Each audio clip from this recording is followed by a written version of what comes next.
Welcome to the Next Level Human podcast. As a human, you have a job to do. In fact, you have 4 jobs: to earn and manage money, to attain and maintain health and fitness, to build and sustain personal relationships, to find meaning and make a difference. None of these jobs are taught in school, and that is what this podcast is designed to do: to educate us all on living our most fulfilled lives through the mastery of these 4 jobs. I'm your host, Dr. Jade, and I believe we are here living this life for 3 reasons and 3 reasons only: to learn, to teach, and to love. In this podcast, I will be learning, teaching, and loving right along with you. I'm grateful to have your company. Here's to our next level.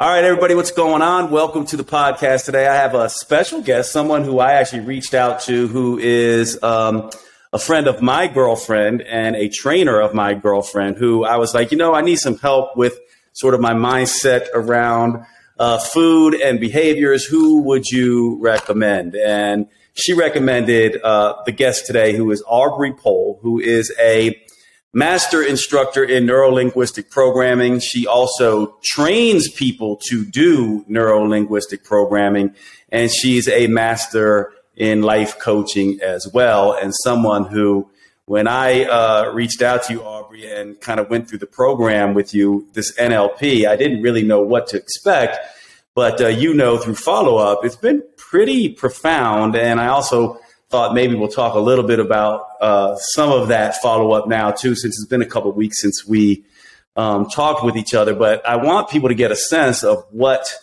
this is and what it is like, because I found it really, really powerful. But why don't we just start with you sort of giving us a background on how you got into neuro-linguistic programming, what it is, and anything else you think we should know to kind of get the conversation kicked off. Amazing. Thank you for having me on the show today. I really appreciate your platform and the opportunity to share this potent transformational information with your crew. So this is awesome. If I were to begin, I'll frame the situation of how I was as a teenager. And there was this giant paradox in my life of having so much academic success, right? I was over a 4.0 in high school. I was varsity soccer captain, team captain. So from external viewpoints, I was a very successful young teenager. However, internally, my world was traumatizing. My self-identity, my belief systems. I remember writing in notebooks how ugly I was and what I didn't deserve. And so there was this very confusing paradox between how others perceive me and how I was truly experiencing my life. And through the course of my teenage years, things just kind of fell into this downward spiral until I was 18 years old and I was given a very lovely gift from life, one that literally shoved my face into the dirt and got me to think differently. And that was being diagnosed with thyroid cancer. And through the process of a couple surgeries to get my thyroid gland removed, my vocal cords were scratched. I couldn't talk. And so if I couldn't explain what was happening, and if I couldn't share my words, everything was inside. And when that happened, I simmered. And at 18 years old, I got to take this big glance at life and say, how am I living life? And it was this very interesting introspective phenomenon that happened to me, because I started to realize that when I said I'm sad, the I was a part of the sentence. And if you think that you're experiencing something, you're acknowledging that you are experiencing it. And if you're experiencing something that's negative or doesn't feel good, what does that mean? Does that mean that you're stuck forever? And I didn't want to believe that. I was like, this can't be true. And so I started to understand this development of positive neuroplasticity training, of training the brain. And that was at in my late teens. And through my 20s, I got certification after certification. I was really into this whole hashtag lifelong learner idea. And then by another life serendipity, when I was 24 years old, I was bear crawling with one of my fitness clients, and he tells me, oh, I run this leadership development conference. I was like, oh, I'll go to that. I'm into being a leader.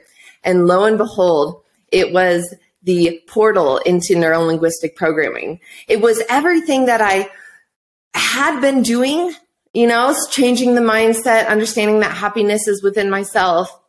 And it was a structured format of that. So diving into neuro-linguistic programming when I was 24 and I'm 31 now, I now see that the world is what you make of it, right? You don't see the world the way that it is. You see the world the way that you are. And this whole system completely helped me rewire these negative thought patterns that I, behaviorally adapted into when I was younger. And over the last 7 years, I've worked with hundreds of clients. And now I'm an NLP master trainer that works with students, that teaches life coaches how to bring these skills and these creative questions. And what's different about NLP, it's not advice. It's not a coach telling you what to do. NLP is about asking yourselves questions about your emotional management, about your belief system, about your value system. And so it's much more than just this surface structure of behavior. You dig deeper and you get really into the roots of subjective reality. And so if I were to explain NLP, it is understanding how you are responding to your external environment, and then from there, deciding what you want. It's a very empowering system of self-therapy and also life coaching. And it's a therapeutic setting of how can you feel even more empowered? How can you feel happier? What do you want? And the steps of how to get there. So it is amazing, powerful stuff. Yeah, I love it. And what I want to do is the first big question I want to ask you is really sort of a frame that I often use. And I just want you to kind of say, yeah, Jade, that makes sense, or no, it doesn't, or you might want to think about it this way. I'm just really interested in your viewpoint on this, because when I hear neuro-linguistic programming, when I first heard the term, I was like, okay, so that's neuro, brain, linguistic, language, programming. And then I thought, okay, so is this the stories we're telling ourselves? Is this the language that we sort of use to describe the world? And then what underpins that, right? So from my perspective, when I first heard it, I was like, okay, I kind of think I get this perhaps, and you'll tell me now if I'm sort of right here, but I have always had this idea that people tell themselves stories, whether they realize they're telling themselves stories or not. And these stories can be as simple as a single thought, and these thoughts then elicit feelings, and the world then shows up for you a particular way. Now, this is a very, I don't know neuro-linguistic programming, but this is sort of how I've always sort of seen this when working with clients. And I just want to know, is this sum it up to some degree? Am I describing this correctly, or am I talking about something that is completely different or something that's loosely correlated? I'm just curious if this idea of we tell ourselves stories, these stories are, sort of intimately connected to our thoughts, and these thoughts give rise to feelings, which then sort of create this loop about how we see and interact with the world. Yep. I think you're spot on. I think your interpretation of it is very valid and correct. And I think you give yourself a lot of permission with that interpretation to have more flexibility in change of behavior, change of thought, because what you're mentioning is that it's a story. So what you're saying is that it's not necessarily reality, right? It's not objective reality. It's not what is. When people tell themselves their stories, the beacon of awareness, the beacon of hope is when you recognize that it's a story, that it's not necessarily objective reality. It is what you have been telling yourself about objective reality. And from there, there's a lot of work that you can do to change that story, to manipulate the story, manipulate it in a good way, like how a masseuse manipulates muscles, these ways of creating a framework of your life that helps you through the stories that you tell yourself. And I will mention that it is even more than just the stories, because the stories point to just the language and the sentence structure.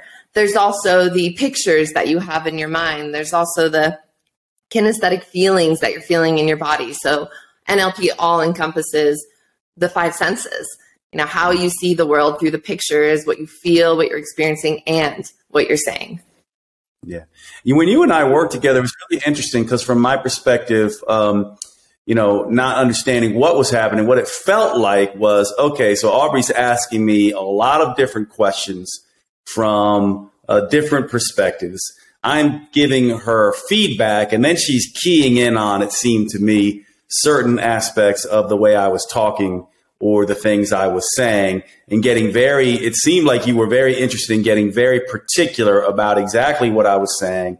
And then you had several techniques you used that, from my perspective, felt like, it felt like a reframe to some degree, but it also just felt like a big aha moment. Like I remember this one moment when we're working together and we're going down two tracks, two things that sort of, I guess, make me, two behaviors that I have. And you kept asking me about, well, what are you trying to get? What's the feeling? What's the feeling? What's the feeling? And in both cases, these two opposing sort of behaviors seem to coalesce into one particular thing I was trying to get with them. And I know this is, I'm sure there's a ton of different techniques, but I'm wondering if you can kind of walk us through just what you're doing there with a client in the beginning is, because it seemed like question. Then all of a sudden you're starting to see patterns that maybe I'm unaware of. And then you begin to help me subtly see those patterns myself. It's like, I almost was like, oh my gosh, I see that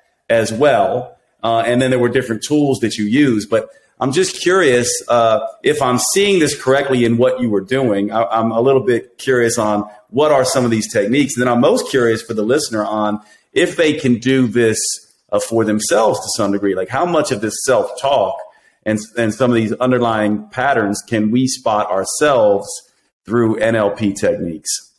Definitely. First of all, it was so fun to work with you because you're a very aware individual and you recognize your patterns and you are willing to change. So it was, top clientele if you're looking at how you approach the situation. And from an NLP trainer and a life coach perspective, what I'm listening for is cues in certain language patterns, right? I start off with a blank slate. That's why we ask so many questions, because essentially I make sure I don't fill in any of your story. I make sure that I don't make any mind reads or any assumptions about who you are or what you're experiencing. So with all the questions, it's allowing you and your unconscious, subconscious mind to share what's coming up. And then what I started to notice with you was this sentence structure and this linguistic pattern of a separation of behavior, right? Part of me wants to do this and part of me wants to do that. And what we call that in NLP, and it's a very traditional pattern of NLP, a technique of NLP, is called parts integration. Because what I was noticing from the words you were saying is that these two parts are essentially at a battle with one another, that they're fighting, that part of me wants to do this, but the rebel says no. And you're like, oh, okay, so here's this whole individual. And one of the presuppositions and big belief systems of NLP is that everyone's whole. Everyone is pure and whole. And when we have these ideas of behavioral traits that contradict one another, again, that comes from our story, right? And maybe some people say things like, oh, it feels like I have a split personality sometimes because there's two different parts of me. And I'm listening to that and I'm like, oh, that's clearly parts integration. There's two parts that are non-integrated in this whole being. And what this whole being forgot to remember is that they are a whole being, that there is, no such thing as parts. Yet parts integration is really important, and it points to a lot of ideas of how behavior can adapt over time. And what was really important about the parts integration that we did is that you don't feel aversion to one of these parts. You don't feel angry at yourself when one of these parts shows up, because that part with the negative behavior showed up for a reason. It brought you adaptation. It found a way to survive. And over time, it just splintered itself from the system. And then when you look at that big splinter, years later, you're like, oh man, I feel like two different people are inside of me, or this one pops out. And what we can recognize about ourselves and what listeners can really focus in on is, do you feel that? Do you feel that another part of you takes over? You know, oftentimes people will name this part and they'll say it was like the rebel child, or they'll say it's like the angry version of me. And they talk about these different versions of themselves. And that language pattern shows that there is a non-integration. And how do we bring integration back to the whole system? Is to honor and recognize the part with the negative behavior and figure out what it wants. Because ultimately, that part is a part of the whole system. And ultimately, everyone has a big, higher positive intention for their life. And it just manifests in negative behavior sometimes. But, you know, like a smoker, they usually smoke to relax. If someone that overeats, they usually overeat to feel better or to mitigate emotions. Something like that usually happens.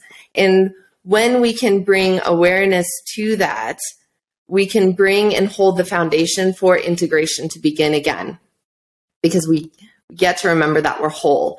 And so with your parts integration, it was all about asking these two different parts, for what purpose? You know, why is this behavior that comes out that you don't like? Well, I know you don't like the behavior, but for what purpose is it there? And when you find the purpose, you start to see the deeper belief system that's underneath it and what you truly want. And then you hold both of those parts and you say, oh, they can come together. They can work together. It is possible. And you create the whole being once again. And then, like, I was so excited to hear your feedback, because it's exactly what we want. That integration becomes easy and effortless over time when you recognize that you are whole again. And this bad behavior really had good intention. Yeah, and just to fill you all in or listen to this, how cool it was for me, the two sort of parts that I was working on, there was one part of me who's, you know, when he's eating well and doing good, he feels really good. He doesn't necessarily even feel like he's missing out on anything. And then there's this other part that wants to just drink too much, eat too much, and can really get into this negative place. And what Aubrie sort of did is kind of bring me to a place where I understood I was after relaxation and freedom. And we kept sort of digging into that and seeing that these two things weren't actually that far apart. Now, moving forward from that one thing, what happens is I'm still living my life pretty much the same way, except something just sort of naturally has happened since then that I gave you feedback on, Aubrie, and it's relatively been the same. I'm still, you know, having my wine at the end of the day, eating some of the things that I want. But for some reason, I just can't seem to bring myself to overeating this stuff. Like it just doesn't, I still do it. But and maybe for all I know, maybe I am eating the same amount. I'm certainly not judging it at all, though. Like part of me is just sort of going, this is fine. This is good. And I seem to be able to stop myself and sort of feel better about it. And from my perspective, it's a much better way to be, even if I don't reach goal sets, for example, which I didn't necessarily think I have a goal from the standpoint of body comp. I mean, everyone would want to lose weight, look a little bit better. I'm no different. But I think the major goal for me now in hindsight, regardless of how I felt then, is just that I'm more relaxed with the way that I'm living. And I seem to not be battling myself as a result of this. So do you see this a lot with NLP, or is this just with the parts integration? Because I know there's many, many different aspects of neuro-linguistic programming. I simply had this battle of parts. I'm sure there's other people that have other things going on, but is that what you tend to see, or do you see even sort of more profound changes, and how fast does it tend to happen? I mean, you and I had one session with this, and I'm sure I could use a follow-up, but it's been pretty profound in terms of how at least I am no longer at odds with my brain. It feels like I'm just kind of more relaxed with it all. Oh, I love that. I love that. The question is, how fast can you make a decision like that? Snap, right? It only takes one great question to offer and provoke this entire new idea of life. And with parts integration, it's very similar. You know, I remember one of the key aspects that both beings were going for, both parts of you were going for, was an easy and meaningful life. So you had this part that came out and was like, I just want to live easy. I want to have my wine. I want to have my pizza. But it would kind of overdo the easy, because you would also have the rebel that comes out and is like, nah, I don't need structure. Like, I can do what I want. And to understand that you had that ease in you, and that's what it really wants, is just to relax. And when you said just now, you know, you're not as hard on yourself, even if some days you do eat the same amount that you used to, the emotional management has changed. And that's 100%. What we really hone in on with NLP is self-identity and self-esteem, because I do care about what your story is, and I do care about what your behaviors are, but ultimately I don't care about the content of how these things are showing up. I care about the core. I care about the structure of your nervous system and how you're responding to yourself. So your parts integration was it was complex and it was beautiful and it was very strong, and the shift happened. And that's what we see over and over again. NLP is quick transformation. And sometimes it does take a little bit longer, a few sessions, but like, again, it only takes one moment to notice that there is a new choice of how your brain can interpret your reality. And from there, people usually take it and run, because there's this underlying current in our subconscious that wants happiness, that wants ease, that wants peace. And when you get a little insight into that, there's a natural tendency to keep it going. I've seen things on all sorts of the polarity. I've seen people have very dramatic and explosive are the words, where they're just crying because there's this deep new insight that they've had into their life. And then some things are like slow water drips over time.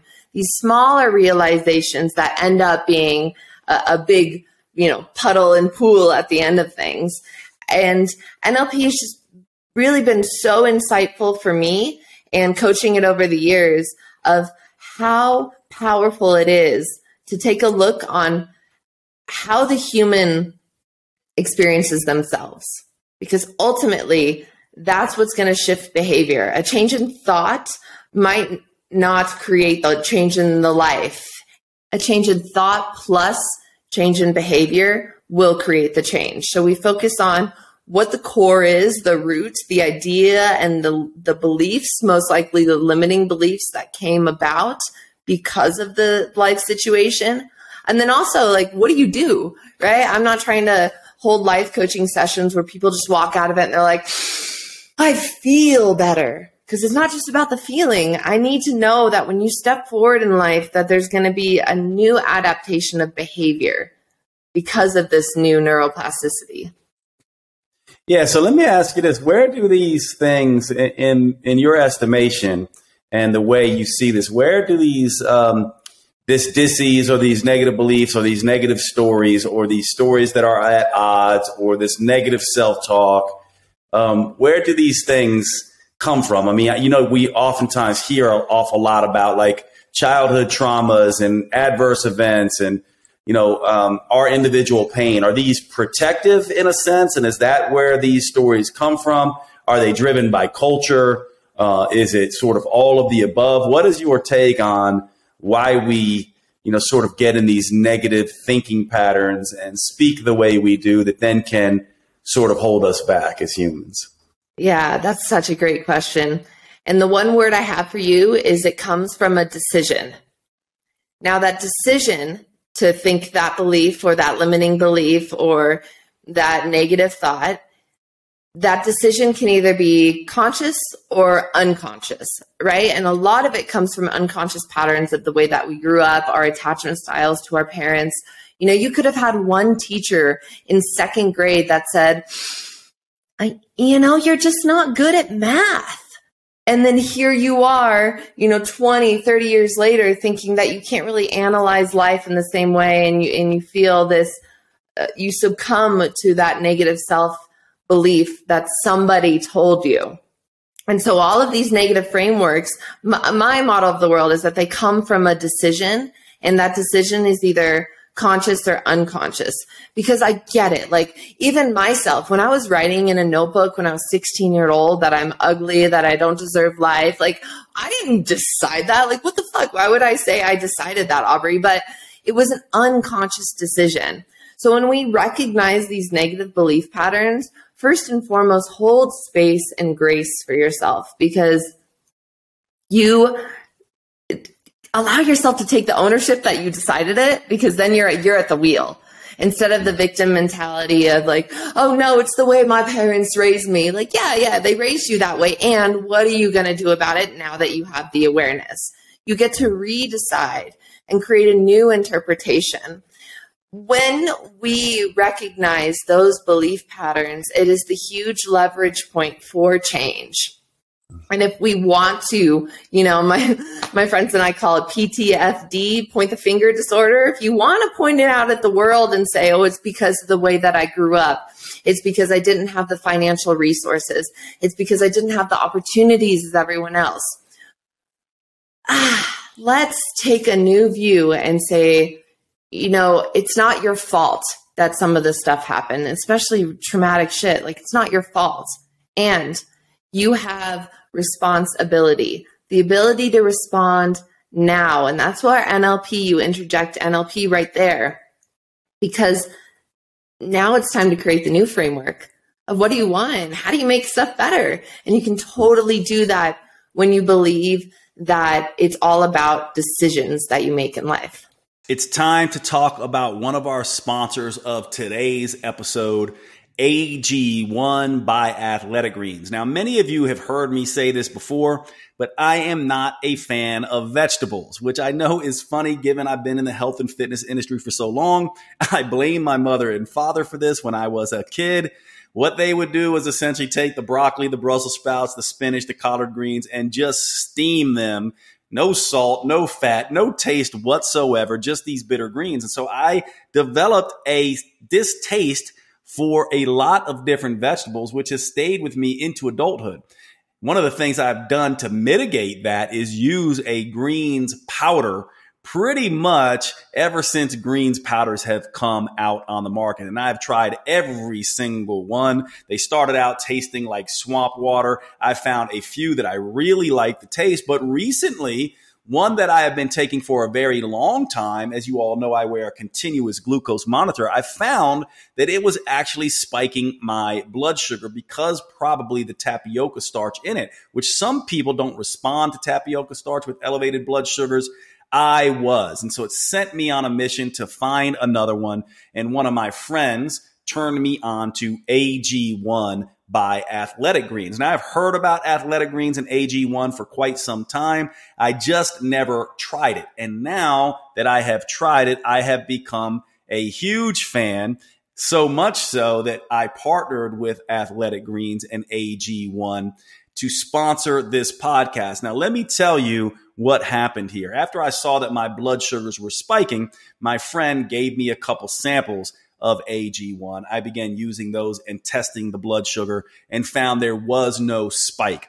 The other thing I found is that AG1 is interested in its taste profile. It's very neutral. The one I was taking before was a little sweet. I really loved it. But this one is very neutral, which actually suits me because what I found is I can actually not only take this first thing in the morning in water and have it taste very neutral, almost like there's nothing there. I can also add it into my protein shakes, which means now I'm getting double the greens than I was getting previously because I add this right into my protein shakes and it does not change the flavor of the shake at all.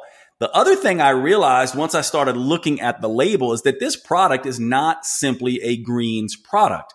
It also is a multivitamin, multimineral. It also has fiber, which acts as a prebiotic. It has probiotics in it, and it has functional mushrooms, which act as adaptogens in it. That's 4 different products essentially in one. And I've been taking mushrooms for some time. I stopped taking them now because now I have this in my greens. I have also taken my multivitamin and make this my multivitamin. So I'm actually saving money, and this is going to save you money as well.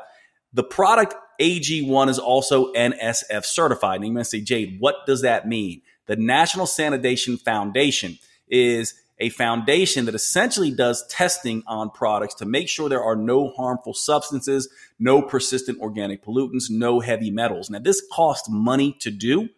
AG1 and Athletic Greens has spent the money on this. They spend money on making sure that the product that you are getting is good quality without contamination in it. And you might say, well, Jade, isn't this true of all products? And actually, no, it is not.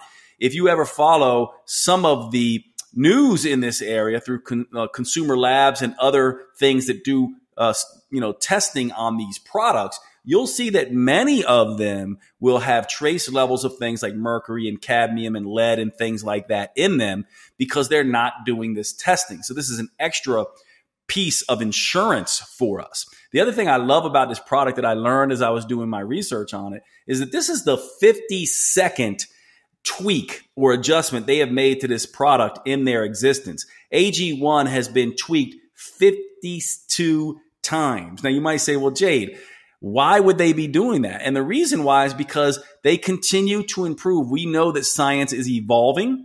We know that it's not just about more nutrients. It's about balanced nutrients. It's about the Goldilocks effect of this. And they are constantly learning, as we all are, and then constantly adjusting their product to taste better, to be more efficient and effective in delivering the nutrients. It acts as an antioxidant. It acts as a multivitamin. It's a prebiotic, a probiotic, and an adaptogen all in one. They have mastered this over several iterations of this particular product. And so I am a huge fan right now of AG1 and Athletic Greens. And I'm hoping that you will check this out. It's time for all of us to reclaim our health and arm our immune system with convenient daily nutrition. And AG1 does that with just one scoop in a cup of water every single day. That is all you need. There is now no longer a need for a million different pills and supplements to look after your health. All you need is this particular one. It really clears the stage to simplify your supplement regime. To make it easy for you, Athletic Greens is going to give you a free 1-year supply of immune supporting vitamin D and 5 free travel packs with your first purchase. All you have to do is visit athleticgreens.com/next level. That's athleticgreens.com/next level to take ownership over your health and pick up the ultimate daily nutritional insurance. Check out AG1. I love it. I know you're going to love it. And I'm so happy that they are on board to sponsor the podcast as well. Thanks so much. Check out AG1, athleticgreens.com/next level. And let's get back to the show. Okay. So yeah, this is really cool. So let me just feed that back to you and for the listeners, see if I have it right. So something happens, right? Some kind of event, some kind of interaction, something happens in your life. You choose to see it a particular way. So in a sense, your conscious or unconscious mind either agrees or disagrees or sees it in some way. And you can make a choice right at that place when that happened that can subconsciously follow you around, impacting all future choices. It kind of, if this is how it works, it kind of reminds me of like talking to some shamans about their work, where sometimes they kind of see it as you're moving along and there's an entity, and then you make a choice about something that happened. And it's like, now there's two entities. It's sort of like the 6-year-old self, especially if you get stuck there in that choice, and this other thing goes on, and you're making all these choices in life, and you have these different parts or these different stories that you're essentially telling based on these different choices that you're making. This is the way it was described to me, by a shaman.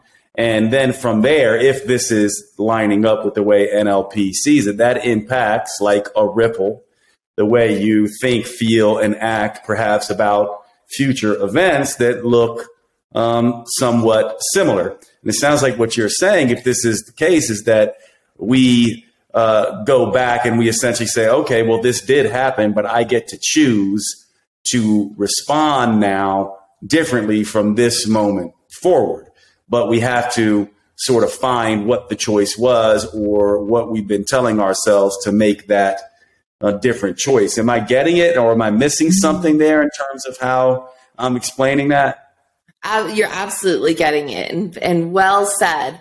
You know, when NLP first came about in the mid 70s, it's kind of like an offset to the therapeutic industry, right? So instead of going to college and becoming a therapist, there's this other alternate route that you can become a life coach. And neuro-linguistic programming, when it first came about, because of these rapid thought transformations, these new ideas, these new choices, people called it magic. And NLP has this very magical quality to it because the pictures in your brain change, your feelings change, but nothing has to change outside of you for everything to change inside of you sometimes. And that magical quality allows you to tune into the multi-sensory experience of life. So I can see how it's very related to what the shamans were saying.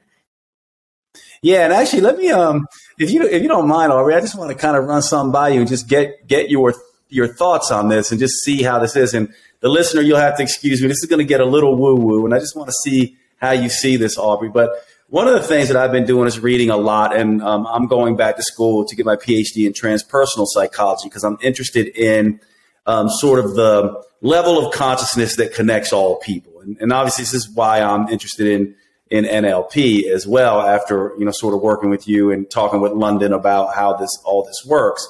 But I want to see how this hits you. So what I've been framing up in my mind based on my reading is that there's this idea of this universal consciousness, right? This universal collective consciousness. Some people might call it God. Some people might call it source. Some people might call it universe. Some people might call it, whatever you want to call it, whatever your beliefs are in regards to this. The way I see it is sort of this universal consciousness that's sort of like this flowing, sort of stream that we can sort of dip our hand in and sort of pull understandings out of this when we are in particular mind states. Things like psychedelics can do this, meditation can do this.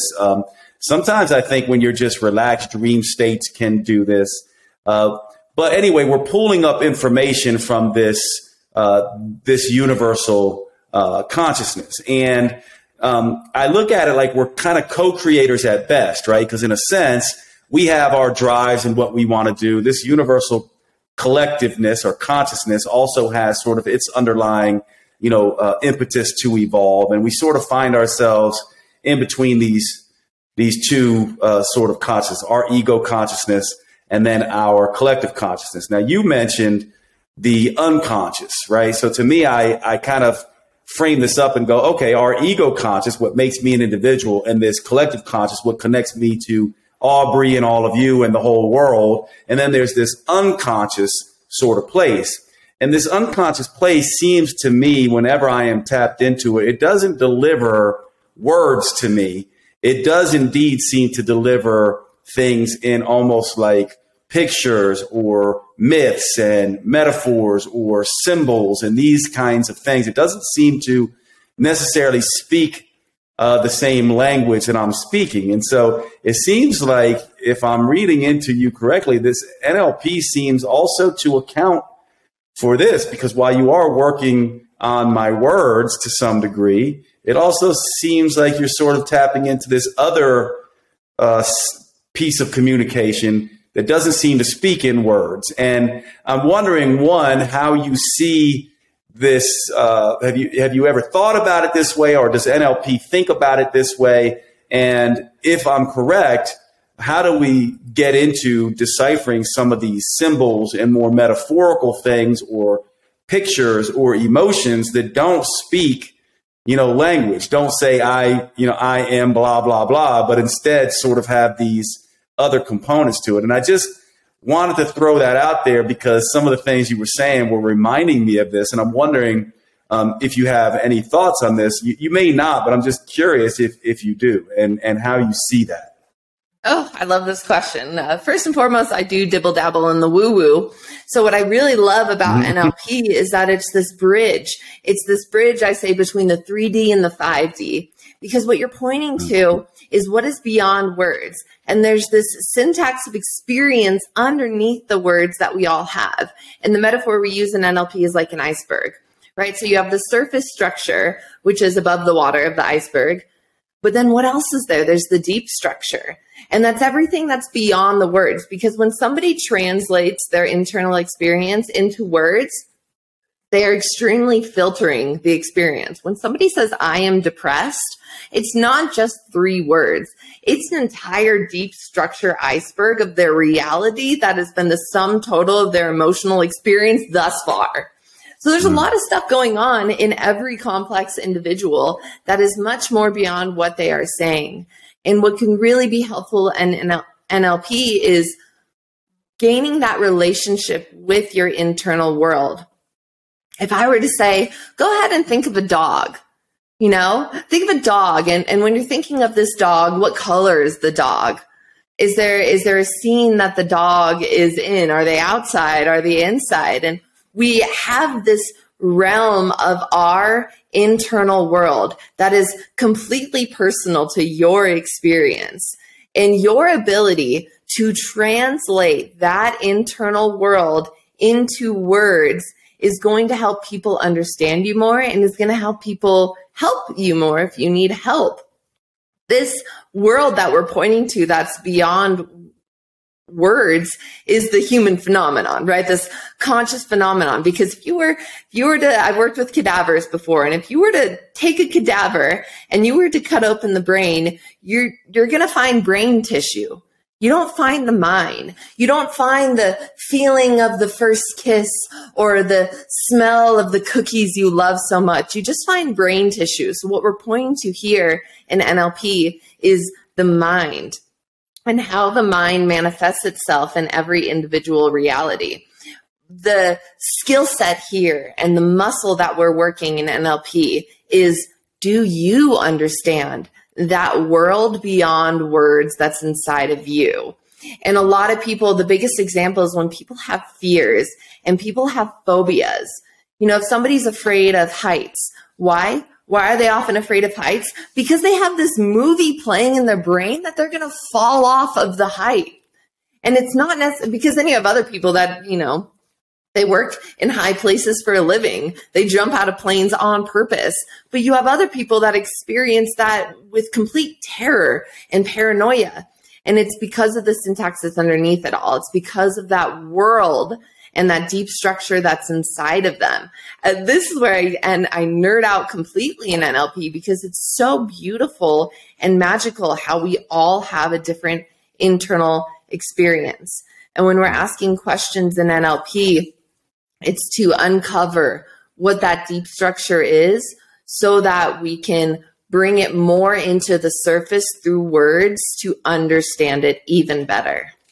Yeah, I love that. And it makes me sort of think of, I also would be remiss if I didn't ask you this, to what degree do other people's stories and the way they think, these people in our lives and our, life circumstances, to what extent do they hold back this work? Like, for example, if I have, people in my life who are complete enablers, who are always wanting to eat more pizza, drink more wine, do all the things with me, and or they are very negative in like, why don't you just relax and have fun? Stop with all this other stuff. To what degree does NLP protect against that? Or is this something that an NLP practitioner is aware of and points to? Or is it just simply my story about other people?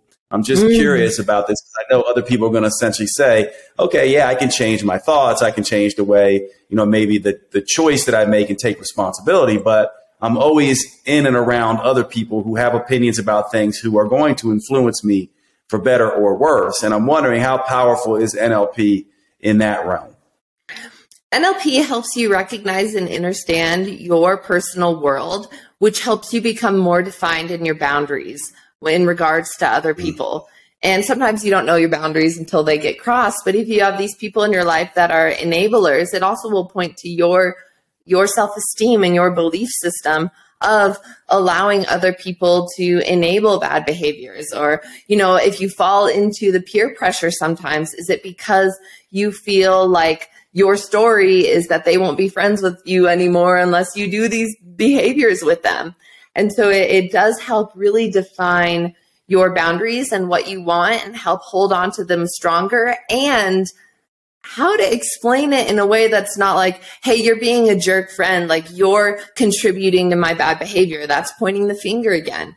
It's now saying, I've had this experience and this is the behavior that I want to do. I don't want to be eating pizza every night. Is there an opportunity to do something else? I feel, and in my experience personally, describing my thoughts and my feelings has been more of the journey for me, because I'm very internalized and I'd rather sometimes just like not say anything than say something. But when you get to define your boundaries in your inner world so well that you confidently share it with other people, it'll help you spread yourself out from those pressures or the enabling, because you become a well-defined individual because you understand your personal deep structure.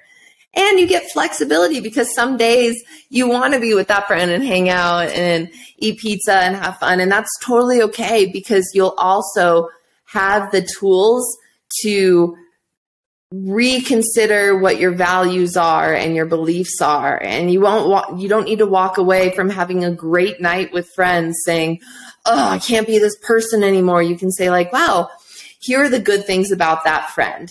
And was there a boundary that I crossed within myself because I understand myself so well now? And then you can act accordingly and adjust accordingly. Yeah, I love this so much. And I think a lot of you who are listening to this, who have listened to me before, would probably see how in alignment actually you and I are, Aubrie, in terms of like how I see this, because I love the way you brought it back to self. Because part of the thing I oftentimes say to people, I'm like, I get it. You know, there are other people that are going to do things that are going to potentially drive you crazy, but you can't control anything other than your own sort of thoughts, behaviors, and action. And this actually goes back to one of my favorite philosophies. The Stoics talk a lot about this as well. They talk about, look, there's things that you can control completely. There's things you control only partly. And then there's things that you don't control at all. And they are always like, look, you always focus on what you can control. And I think the only thing we truly can control is our thoughts and reactions to the things that happen in life. And so outsourcing this at all, or pointing the finger out there at all, seems to be a problem from my point of view. And it sounds like NLP just essentially gently nudges you back to this place of saying, look, this is about you and sort of the way you're dealing with this. You're not going to be able to change them, but you certainly can change your language, your boundaries, and other things. And it's about getting aware of those things. There's one thing that one final sort of question I want to talk to you about that can be extremely triggering for a lot of people. And this is this idea that I think you alluded to, and I've been talking a lot about, and I call it the distinction between the victim and the hero. And I want to see what you recommend with this. But from my perspective, things happen in life, and some pretty horrible things happen in life to people. We all have had trials and tribulations and traumas. And from my perspective, if we want to be good next level humans, we certainly want to take the time to heal, to allow ourselves to feel sorry for ourselves, to be angry, to feel all the emotions that might come along with these trials, tribulations, and traumas. From my perspective, though, I feel like it is absolutely a positive thing even that you can feel being victim, or you can feel these emotions. The way I oftentimes phrase it is, I think it's a mistake when we choose to live out these emotions day in and day out, week in and week out, month in and month out, year in and year out. In other words, at some point, I do think there's a time where the victim has to choose to see it differently, to say, I choose to no longer live in victim, despite the fact that I have every right to have felt it. And people, should,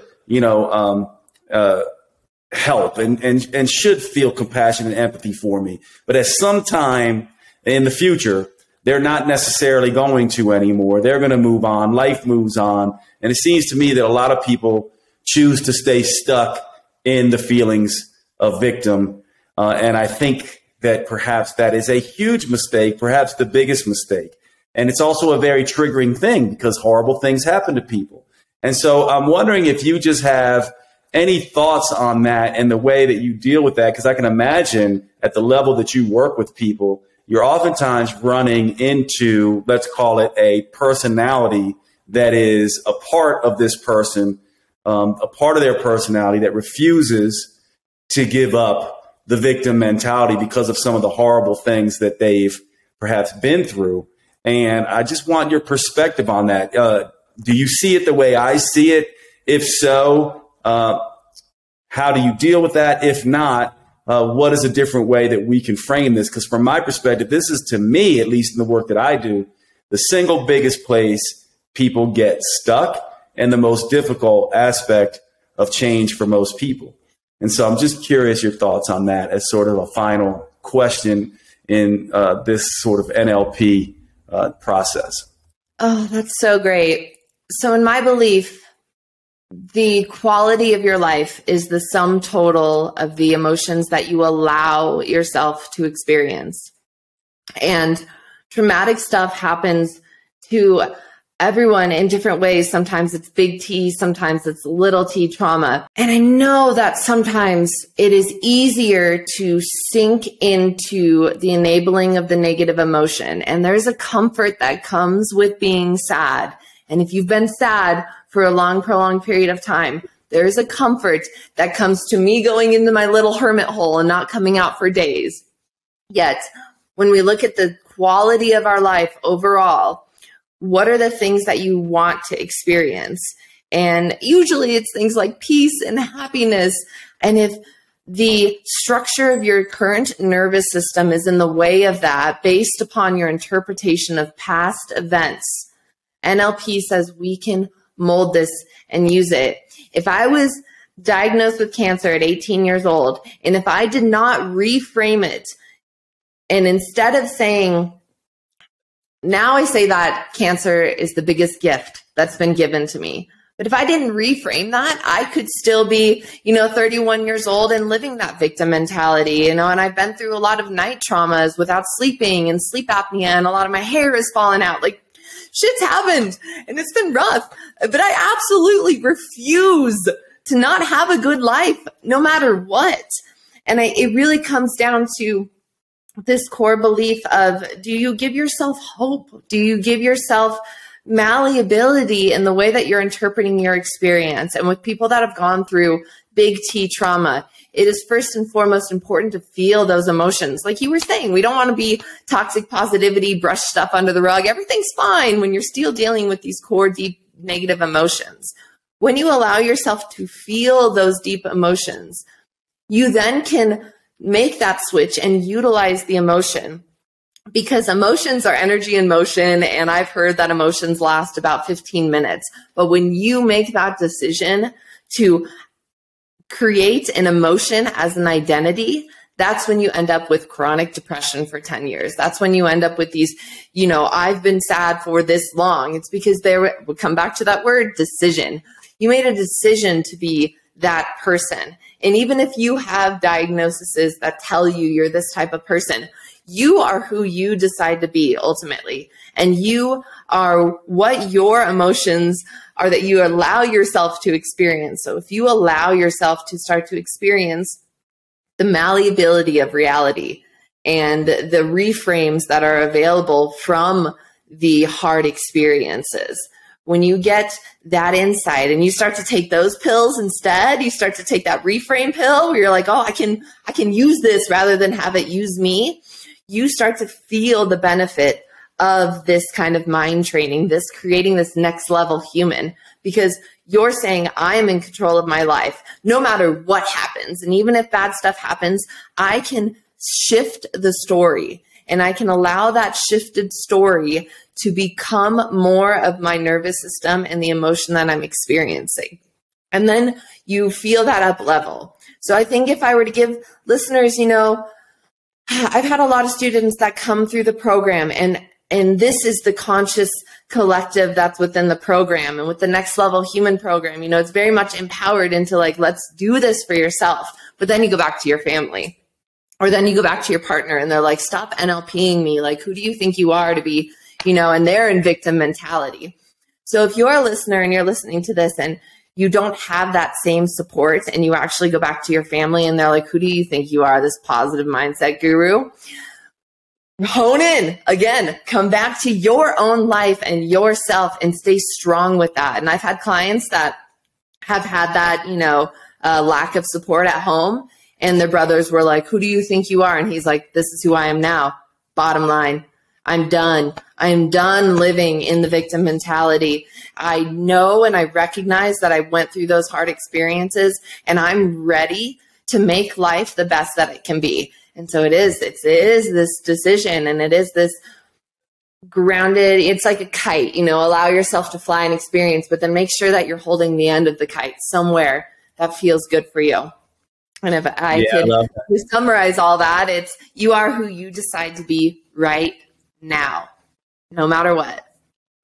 Yeah, I love that. And actually, final thoughts from me. I love that idea of, and I want you to just help me remember this the way you said it. But the quality of your life is the diversity of the emotions that you allow yourself to feel. Is that what it is? Yeah, I said the sum total of the emotions you allow yourself to feel, which is the important part, is that you allow yourself to feel it. And I love that, Aubrie, because from my perspective, I think when we all look back on our lives, we're going to be in a place, and it's the same thing when we watch an amazing movie. Amazing movies make us laugh, they make us cry, they make us, be a little bit afraid, they make us hopeful, they make us joyful. They really give us the full, sort of spectrum of emotions. And I think what you're teaching us here today is that you cannot have that full life and that full spectrum of emotions if you are not aware of a decision or choice you made about something that happened to you in the past, that now you're telling yourself this unconscious story that you're perhaps not even aware of, and that there are ways to reframe and rewrite this and take responsibility, spot the story, take responsibility for the story, write a new story so that we can get into this place where we get to experience life fully. And I just absolutely love that, because from my perspective, that is the next level human path. And I'll just say one more thing and then get final thoughts from you. But one of the things that I tend to think about in life is that, some of us, we carry pain. And part of me goes, I'm not so sure that we're ever going to be able to get rid of the pain completely. But I certainly think that we can, if we have a backpack full of pain and traumas, we certainly can use it differently. We can use it as a reminder that we have learned lessons that we can pass on to other humans, instead of a reminder that we are worthless. To me, I think, if we're going to be walking around with pain in a backpack, then turn it into a toolkit to help other people with that same pain, a first aid kit to bandage someone else's emotional wounds that we can recognize. And perhaps that's the whole point of our pain in the first place. And it seems to me that NLP certainly seems to begin to reprogram our brain in a way that we can start seeing our pain as a way to do something else with it rather than just feel miserable. Oh, yes. And to keep utilizing that metaphor, I love that metaphor of the backpack, because a lot of times when I'm working with a client, they'll say something about a story or their trauma, and I'll say, let's unpack that.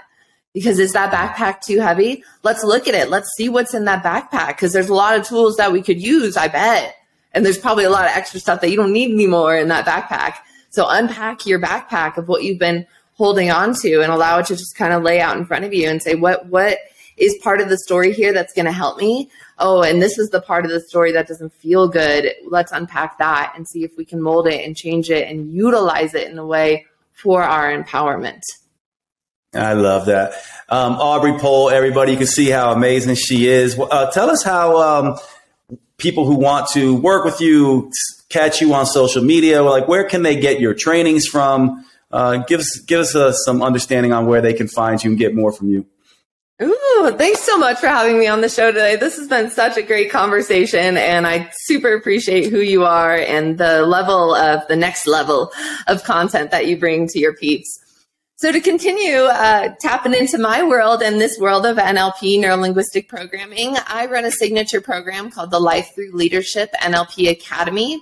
I do in-person 6-day full immersion life coaching certification programs. And I also do 12-week online slow drip steady education programs as well. You can find all of that on lifethroughleadershipnlp.com. I'm also on social media, Facebook and Instagram especially. You can look up Aubrie Pohl at It's Aubrie with 3 E's is my Instagram, but you'll find it. And I welcome in.